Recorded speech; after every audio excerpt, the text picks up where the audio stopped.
لَتُبْلَوُنَّ فِي أَمْوَالِكُمْ وَأَنفُسِكُمْ، اے مسلمانوں دوبارہ کان کھول کے سن لو، تمہیں لازماً آزمایا جائے گا، تمہارے مالوں میں بھی اور تمہاری جانوں میں بھی۔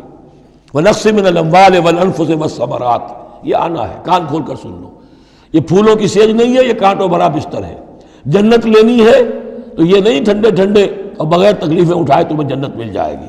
ام حسبتم ان تدخلوا الجنہ ولا تسمعن من الذین اوتوا الکتاب من قبلکم ومن الذین اشرکوا اذًا کثیرا، اور تمہیں لازماً سننی پڑیں گی ان لوگوں سے بھی کہ جنہیں تم سے پہلے کتاب دی گئی تھی، اور ان مشرکین سے بھی اذًا کثیرا، بڑی تکلیف دہ باتیں سننی پڑیں گی۔ سنو اور صبر کرو، جیسے حضور سے ابتدا میں کہا گیا تھا وَاصْبِرْ عَلَىٰ مَا يَقُولُونَ وَاهْجُرْهُمْ هَجْرًا جَمِيلًا، جو کچھ یہ کہہ رہے ہیں سنیے اور صبر کیجیے۔ اور ہمیں خوب معلوم ہے، کسی نے آ کر کہہ دیا مجنون ہے، کسی نے کہہ دیا شاعر ہے، کسی نے کہا ساحر ہے، کسی نے کہا مسحور ہے۔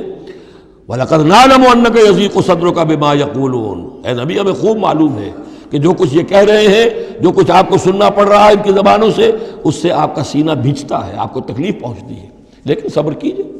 وہی بات ہے جو کہی جا رہی ہے مسلمانوں سے، وَإِن تَصْبِرُوا وَتَتَّقُوا فَإِنَّ ذَلِكَ مِنْ عَزْمِ الْأُمُورِ، اور اگر تم صبر کیے رہو گے، ثابت قدم رہو گے اور تقویٰ کی رشید اختیار کیے رکھو گے، فَإِنَّ ذَلِكَ مِنْ عَزْمِ الْأُمُورِ، تو یہ بڑے ہمت کے کاموں میں سے ہے۔